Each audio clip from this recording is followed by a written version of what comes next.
Inihinto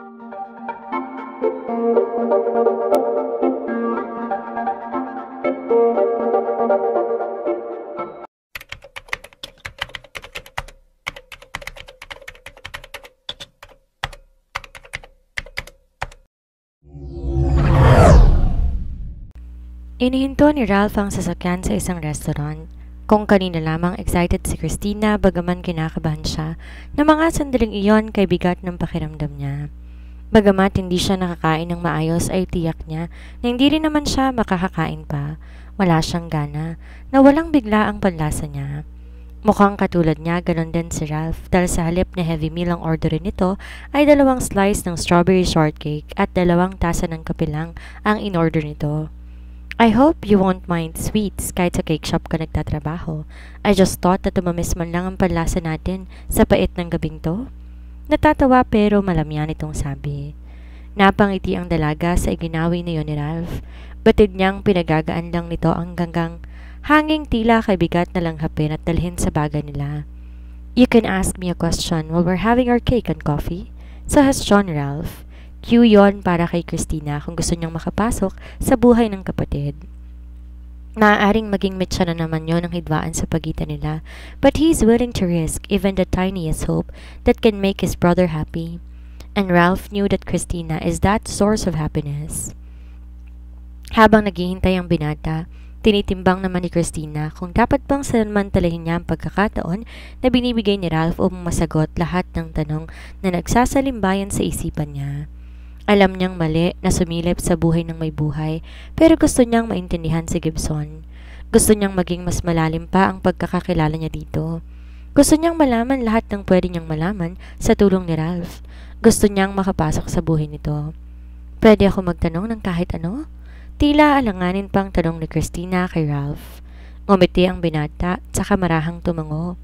Sasagutin ko kung alam ko ang sagot sa itatanong mo. I won't keep a secret. Meron ba? Kaagad na tanong ng dalaga.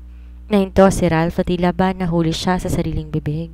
Namilog ang mata na tila hindi makapaniwala bago umiling-iling at saka muling nangiti. Yeah, there is. I am not actually a Montreal. Ani Ralph na parang walang anuman bago humigop ng kape. He almost spit the hot liquid out of his mouth when he saw Christina's reaction. She is genuinely confused yet surprised. Her eyes skimmed on his face as if searching for an evidence or proof that will justify his statement. Anak ako sa pagkadalaga ng mommy namin ni Gibson. Geneva, that is my mother's name. My mom met Benedict like in a typical scene of a movie or books. A lady in distress, something like that. Then the knight in shining armor came for the rescue. The lady fell in love. Who's not? The monster, I mean. The knight and dashing and charming anyway. They lived in for a while then decided to get married after. Hindi makapaniwala, nakikinig lang si Christina. Hindi niya akalain na hindi tunay na ama ni Ralph si Benedict. Gibson and him sure have similarities dahil kahit na makaharap niya ng personal si Benedict, hindi ganon ka-distinct ang physical features nito kay Gibson. Marahil sa ina ng mga ito, higit na nagmana ang magkapatid. Benedict, however, became a father figure to me and a loving husband to my mom and of course to my brother. Even though we're just half siblings, it felt like we shared the same blood. The Montreals? It was a picture-perfect family not until Benedict showed his real skin. At that point, Ralph's jaw clenched. Christina saw his pained eyes. Perhaps Ralph's was reminiscing his past. Regrets, anger, and sorrow. She can feel them resurfacing on Ralph's body. Ralph, mahina at halos bulong na lamang niyang sambit sa pangalan nito. Tumuwid ng upo si Ralph habang nilalaro ang hawak na dessert fork. He is power-hungry, self-centered and manipulative, like a psychopath without empathy. Hindi niya tunay na minahal ang mommy sa halip para lamang kaming dekorasyon sa malaki niyang bahay. We are literally prisoners, Christina. That's why I got fed up and leave. Mapait itong hayag. Sinubukan kong makiusap kay Benedict, my mom, Gibson, and I, pero hindi siya pumayag. Dahil hindi naman niya ako tunay na dugo at laman, ayos lang sa kanya na umalis ako, pero may iwan siya na mommy. I badly wanted out of his grasp. Sumikdo ang dibdib ni Christina at parang hinahatak ang puso niya pababa sa kanyang sikmura. Tuluyang binalot ng lamig ang katawan niya sa narinig. Pinili kong huli. Iniwan ko sila kapalit ng kalayaan ko. Inisip ko, Benedict will never hurt his true family. He loved his son. He cared for him a lot. I thought they'll be fine without me, but I am so wrong. Maling-mali ako. And before I knew it, I'm already too late. Humugot ng malalim na hininga si Christina. Hindi niya napansin na pinipigil niya na ang paghinga. Masyado siyang okupado kay Ralph. Hindi lamang ang isip niya kundi ang buong atensyon niya ay nakatutok lamang dito. Pakiramdam niya puputok ang ulo niya sa lahat ng sinasabi ng binata. Hindi niya mapaniwalaan na inabando na nito ang ina at kapatid. Subalit kahit na nakaramdam siya ng pagkabigo sa ginawa at sa naging desisyon nito noon, hindi niya lubusang magawa ang makaramdam ng galit. Biktima si Ralph at narural na hangarin nito ang kalayaan. Maging kapalit man ay ang pamilya nito. Nasaan ang mommy ninyo? Bakit yung Harleen ang naroon? Hindi ba Geneva kamong pangalan ng mommy ninyo? Tanong niya. Pilit na hinuhuli ni Christina sa kanyang mga mata si Ralph, subalit nilayo nito ang tingin sa kanya. Hindi niya alam kung bakit, pero kusang nalaglag ang luha sa mga mata niya. Patay na siya. Madaling araw na nang magpasya si Ralph na ihatid na pauwi si Christina. Hindi na ito muli pang nagtanong buhat ng mapag-alaman na sa makabilang buhay ng kanyang ina. Hindi na rin to muli pang nagsalita pagkatapos noon. Hindi niya masisisi ang dalaga kung masyado tong nabigla. Kung tutusin, hindi pa niya nasasabi ditong lahat. She did not look like she's loathing him, and he smiled pitifully to himself. She's too nice that she did not even commented or say her piece of words on his story. While he loathed himself, she's trying to understand him. He envied Gibson for a girl like her that did not left his side, even though he's trying to shun her out of his life. Do you want to see my brother? Tanong ni Ralph sa dalaga na tila tulalang nakatingin lang sa labas ng bintana. Pero napangiti siya nang lingunin siya nito. She looked hesitant but she clearly liked the idea of seeing Gibson. It is all over her face. He must be really mad at the moment, lalo na at dinala kita sa bahay na yon. But gusto ko. Mabilis na sagot ni Christina. Gusto ko siyang makita. Gustong gusto ko. Pwede ba? Idadagdag sana ni Ralph na sa mga oras na yon, malaki ang posibilidad na gusto rin ni Gibson makita ang dalaga. Tuwang ipinatong niya ang kamay sa ulo nito at saka yon ginulo-gulo. Of course, that's why I ask you. Ilang sandali pa pinarada na ni Ralph ang sasakyan sa tapat ng townhouse ni Gibson. Madilim na madilim sa buong bahay, wala man lang ni isang ilaw ang nakabukas. Sa tingin mo ba umuwi siya? Nag-aalalang tanong ni Christina. Yes, pretty much. Kumbinsidong sagot naman ni Ralph. Pero hindi naman niya bubuksan ang pintuan kung sakaling nandyan man siya. Yeah, that's true. That's why I'm here to help you get in. Hang on a sec. Takang sinundan ng tingin ni Christina si Ralph na nagtungo sa sasakyan nito. May kinuha sa compartment noon. Pagbalik nito, may dala na itong toolbox. Lalo siyang magagalit sa akin ito. We're going to infiltrate his house. Make sure, Christina, na didepensahan mo ko, ha? You are my ally. Remember that, okay? Natawa ang dalaga pero tumango na rin. But when Ralph started to cut the lock on that gate, her heart started pounding inside of her chest again. Hindi na mahalaga kung magalit at ipagtabuyan pa siya ni Gibson, pero hindi siya aalis. Hindi sa mga oras na yon. Parang isang akit bahay na palingon-lingon si Christina sa paligid, gayong nalilibot naman ng pader ang bakuran. Kinakabahan siya na hindi niya mawari. Mali pa rin ang ginagawa nila ni Ralph. Bukod sa trespassing na sila, damage to property pa. Pwedeng-pwede silang kasuhan ni Gibson. Iyon ay kung nanaisin ito. Mula sa harap ng bahay, inakay siya ni Ralph patungo sa back door. Mas madali daw kasing sirain ang door lock noon kumpara sa main door. Walang hirap na nabuksan nga ayon ni Ralph gamit lamang ATM card nito. Siguro akit bahay gang ka dati, no? Pabirong tanong ng dalaga habang sinasani ang mga mata sa pusikit na karimlan sa kusina. Dinig niya ang bahagyang pagtawa ng binata. When I left home, I do some crazy stuffs and met some crazy people. Seryoso? Manghang bulalas niya. Well, natira ako sa squatter noon. Dahil kahit papano kabisado naman na ni Christina ang kusina, alam niya kung saan kakapain ang switch ng ilaw. Nang mabuksan niya iyon, halos kumawala ang tiri sa kanyang lalamunan sa labis na gulat at takot nang bumungad sa kanya si Gibson na may hawak ng barel at nakatutok sa kanila ni Ralph. Are you stupid? I almost killed you. Galit na bulyaw ng binata nang makabawi din sa kabiglaanan. Maging si Ralph nagulat din sa biglaang pagsulpot doon ng kapatid. Ano ba sa palagi mong ginagawa mo, Ralph? Paano kung nakalabit ko ang gatilyo bago pa man mabuksan ni Christine ang ilaw? Halos magsiklab sa galit na baling ni Gibson sa kapatid. Ang buong akala niya ay may nakapasok na magnanakaw. Sorry, Gibson. Hindi naman namin intensyon na... Hindi intensyon? You broke into my house. Ako ang may kasalanan, Gibson. Ako ang nagsabi kay Ralph na gusto kitang makita. Alam ko na hindi ko may pagbubuksan kung sakali mang ipaalam namin ang pagdating namin dito. Katwiran naman ng dalaga kahit nanginginig na ang tuhod niya sa takot. Galit na galit si Gibson sa kapatid. Halos pumutok ng yata ang ugat sa leeg nito. Nangangamba siya na baka walang ano-ano, siguro nito si Ralph. Do not give me that bullshit, Christina. Kung ayoko mang harapin ng kahit sinong Poncio Pilato, wala na kayong pakialam doon. We're just concerned about you, Gibson. I'm sorry but the whole thing was my idea. Spare Christina out of your temper, please.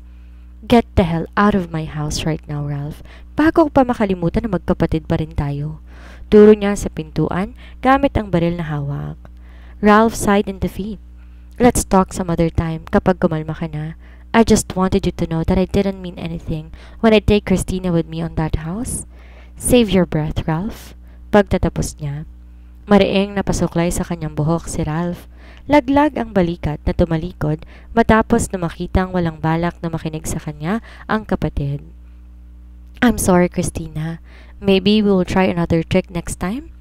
He apologetically smiled to her. He took her hand and started to walk. Pero hindi pa niya naihahakbang ang paa nang kumawala sa pagkakahawak niya sa kamay ng dalaga. Christina was pulled away from him. Who told you that you can leave? Gibson sneered. Don't look at me like as if I'm going to murder her here. Angil ni Gibson ang tila nag-aalangan pang umalis ang kapatid ng hindi kasamang dalaga. Of course I know that. I'm just worried that you might scare her. In fact, you are already scaring her. Just fuck off, Ralph. Inis na binitawan niya si Christina, saka nilapitan at tinulak-tulak si Ralph palabas sa pintuan. Pabalagbag niyang sinara iyon at muling inilak. Tumaas baba ang dibdib niya sa tensyong namumuo sa kanyang dibdib. Nang marinig niya ang papalayong yabag ng kapatid, saka lamang siya muling pumihit paharap kay Christina. Nagsalubong at halos mag-isang guhit ng kilay niya na makitang bakas ng takot sa mukha nito. Para itong daga na na-corner ng isang pusa. Kahit sino naman na nasa kalagayan niya, iisipin na may nakapasok na magnanakaw o kung ano paman sa kanyang bahay. Di niya alam kung anong klaseng kalokohan ang pumasok sa kokote ng dalawa at naisipan na pasukin ang bahay niya. Paano pala kung basta-basta na lang niyang ipinutok ang baril? Sa isiping yon, parang dinakot ang bituka niya. Hinila pababa sa sikmura ang puso niya at hanggang ngayon, tila kabayong tumatakbo sa lakas ng kabugnoon. He could have ignored her recklessness, but he can't shake off the possibility of what could have happened if Christina did not open the lights on time. Mabilis siyang lumapit sa dalaga. Sa gulat marahil nito, lalo na sa itsura niya, ay kagad tong tumalikod bago pa man siya makalapit at akmang tatakbo na palayo. He almost laughed out of annoyance and disbelief. Did she really think that he's going to hurt her? Her actions hurt him. At saan ka sa palagay mo pupunta? Tanong niya. Hindi na siya nagtangkapang kumilos sa halip na natili na lamang siyang nakatayo doon. Nilapag niya ang hawak na baril sa kitchen island. Wala ring ibang malulusutan ng dalaga dahil nakakandado rin ang front door. Pwera na nga lamang kung maglalaro sila ng taguan. Napapalatak siya pagkatapos ay nagtungo sa pintuan ng kusina. Ibinukas niya iyon. Kung ganyan lang din naman ang iaasta mo, pwede mo nang sundan ang magaling mong kapatid. Magsama kayong dalawa. Nabubugnot niyang hayag. Paano di ako kakaripas ng takbo, papalayo sa'yo? Parang gusto mo kong gilitan ng buhay. Matamang minasda ni Gibson si Christina. Wala sa loob na napahawak siya sa dibdib nang tila may pumitik doon sa sinabing yon ng dalaga. Go home. Dismayado, lumayo siya sa pintuan at iniwanan yung bukas para dito. Maang namang sinundan ng tingin ni Christina si Gibson. Sa halip na sundin ng binata, si Christina naman nang pumigil dito, paalis sa kusina. Dalawang kamay niya itong pinigilan sa braso. Totoo namang natakot siya dito, sino bang hindi? Pero marahil nagdamdam ito sa huling sinabi niya. Sorry. Yuko ang ulong hinging paumanhin ni Christina.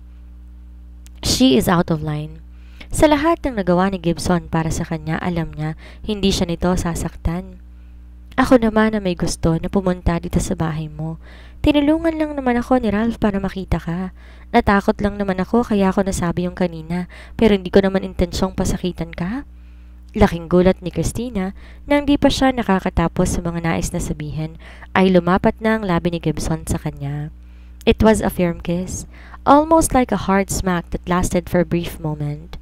Halos magkabuhol-buhol ang hininga niya at magkandaduling pa sa bilis ng pangyayari. But Gibson didn't stop there. He scooped her like a baby and put her on top of the table, trapping her between his legs. He pushed her abruptly, giving her no time to speak at all. I'm on my wits' end, Christina. Alam mo ba kung anong klaseng pagpipigil ang ginagawa ko? Huwag lang tuluyang mahulog sa'yo. Alam mo ba kung gaano kahirap na huwag kang piliin? I put all of my efforts to distance myself to you. I'd rather choose misery than seeing you hurt because of me. You don't deserve me, Tin. Ilang beses na napalunok si Christina. Sumasabay ang lakas ng lagabog ng puso niya sa bilis ng paghinga ni Gibson habang nakadukdok ang noo sa dibdib niya. Sa gulat niya, hindi niya alam kung may boses pa bang kayang lumabas mula sa bibig niya. But damn, I'm so into you. I've already fallen in love with you. Hard. It scares me. Napahugot ng hininga si Christina. Gusto niyang magsalita at sabihin ditong wala itong dapat na ikatakot, na hindi siya aalis, na doon lamang siya sa tabi nito, na mahal niya rin ito. Baka nga masigit pa sa nararamdaman nito para sa kanya. But instead of conveying and pouring her heart out, she just put her arms around his body and pulled him closer to her, hugging him as tight as she can.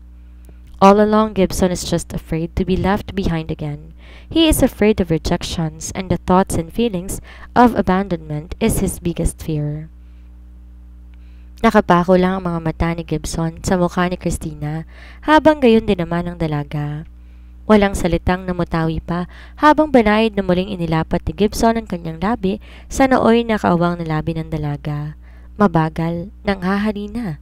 Sa bawat paggalaw, pagsimsim at pagkagat nito sa labi niya, unti-unti noong tinutupok ang natitirang huwisyo na meron sa kanya.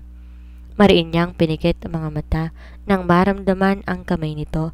Pumailalim sa likod niya at bahagya siyang iangat, dahilan para mapaarko ng tuluyan ang balakang niya nang maramdaman niyong bahagi ng binata. She's trying so hard to suppress that heat down below her navel and the moan that badly wanted to escape on her throat. But as much as wanted Gibson to take her, he cannot do more than just touch and kiss her endlessly.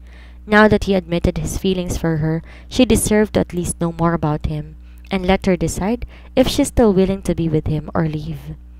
Nagtatakang napakunot noong dalaga nang tumuwid na ng tayo si Gibson. Inayos ang laylay ng damit. He fondly smiled at her, reaching her hands and gently helped her to sit straight. Bitin? Natatawa nitong tanong sa dalaga habang sinusuklay ang mga daliri sa nagulunan nitong buhok.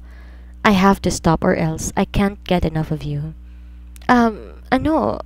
Nahihiyang umpisa niya because she is willing to do it. She's not that naive to know that what they're going to do is that thing. They are almost there. Almost. Alam ko namang ibibigay mo lahat ng meron ka para sa akin at nagpapasalamat ako doon. That's why I have to stop. At least I owe you this. You're not just a random girl, Christina. I love you. That's why I wanted you to know me better first. Pero kilala naman na kita. No, what you know is just the tip of the iceberg. Somehow, I'm afraid that if you knew more than that, you will leave me. But it's okay. I will be okay. Pigil ang ngiti na paliwanag ni Gibson. Para namang ang laki ng magbabago kung sakali. Nagpalipas lang ng ilang oras si Christina sa bahay ni Gibson bago siya inihatid sa tinutuluyan. Susunduin kita mamaya. Let's have dinner together. Ani Gibson na makatapat sila sa pinto nang inuupahang silid ni Christina. Sige, buong galak niyang tugon matapos sumalik sa pisngi nito. I will see you later then. Paalam nito at tumalikod na. Bagamat masaya si Christina na muli silang nagkasundo ni Gibson, ay hindi niya magawang hindi mag-alala. Alam niya may bumabagabag dito. Gusto niya sanang bumalik sa townhouse, pero kay Gibson na rin ang galing na mas mabuting doon muna siya sa inuupahan. I want you to feel the independence of living on your own, although I'm still watching you. Yon ang sabi nito bago sila umalis sa townhouse. Namiss ko to. I hope you don't mind seafood as dinner. Ani Gibson habang sinusuotan ng plastic na guwantes si Christina. Umiling ang dalaga, di maitago ang tuwa sa pagiging maasikaso ng binata sa kanya. Lalo siyang nakaramdam ng paglalaki, hindi dahil sa mga matang panaka-naka silang nililingon at mga kababaihang nagpapakita ng inggit dahil sa pangrampang kasama niya sa restaurant na yon, kundi dahil maswerte siya na ang babaeng pinalit na mapakitaan at maparamdaman ang damdaming laan para sa kanya lang. Sino bang hindi maiinggit? Masaya ang daloy ng pagkain at kwentuhan ni Gibson at Christina nang mapansin ng dalagang paghinto nito sa pagsisalita, lumampas ang tingin sa kanya. Nagtataka, sinundan niya ng tingin kung ano o sino ang pumukaw sa atensyon nito, si Olivia. Diretso ang mga mata nakatingin din sa kanila. Swabe at kaaya-aya bawat hakbang ng binti, hakab na hakab ang hubog sa suot na tight-fitted jeans. Hindi nakapagtataka na pinilito ng ama ni Gibson para maging kabiyak ng anak. What a surprise! I thought Christina will be devastated after that dinner with your family, Gibson. Hindi man lang to nag-abalang batiin sila, pero hindi yun nagbigay ng kakaibang pakiramdam sa dalaga, kundi ang talim sa mga mata ni Olivia habang nakatuon ang paningin kay Gibson. There is no need for her to feel that way, sagot naman ni Gibson. Won't you invite me to join you both? Well, don't you have some company with you over there? Gibson tilted his head, pointing the direction on which he thought are Olivia's colleagues. They won't mind. Baliwalang sabi nito at muli bumaling sa kanila at gumiti. Then, help yourself, ani Gibson kahit sa loob niya ayaw niyang paistorbo. Since four-seater ang mesang okupado nila, walang atubiling hinila ni Olivia ang upuan. Sa tabi ni Gibson, na bahagyang kinagulat ni Christina. Nang itaas niya ang mata sa binata, nagpapaunawa at ngumiti, tsaka ay dinanti ang palad sa kanyang pisngi na parang may pinupunasan doon. Tahimik na inabot ni Olivia ang box ng plastic gloves. Pumaling paharap kay Gibson at inaas ang hawak na guwantes. Will you help me put this on? Salamat sa emosyon. Sa lubong ang kilay at tila hindi makapaniwala, napipilan si Gibson sa inasta ng dalaga. Nang marahil mapansin ni Olivia na hindi siya nito pagbibigyan ay pagkak siyang tumawa. Relax, I'm just messing around. Naiiling na binaling na lang ng binata ang pansin sa sugbo na binabalatan niya para kay Christina. Pasimple niyang tinignan si Olivia na ngayon binubuksan ng alimasag sa plato nito. Hindi siya manhid para hindi mapansin ang bawat ikinikilos nito. Although alam ng dalaga na wala siyang iba pa na pagtingin dito, maliban sa isang kaibigan ay mukhang mas kinakailangan niyang kausapin to ng mas malinaw at masinsinan. Lalo na nga't nasisiguro niya na umaasa ito sa kasunduang ginawa ng ama nito at ni Benedict.